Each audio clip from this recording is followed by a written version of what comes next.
Perubahan konten Muaro Paneh TV. Sanak saudara penonton setia Muaro Paneh TV yang kami cintai. Selama ini kita telah bersama-sama menikmati hiburan dari sandiwara Muaro Paneh TV.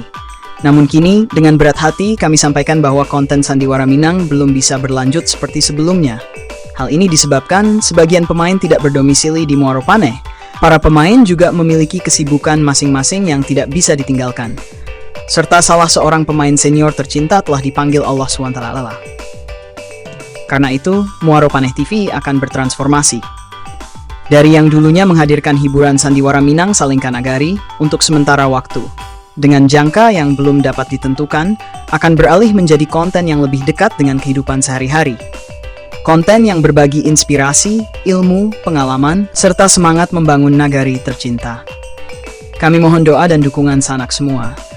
Semoga perubahan ini menjadi langkah baru yang bermanfaat dan karya kita bersama tetap hidup, setidaknya sebagai tontonan yang berarti.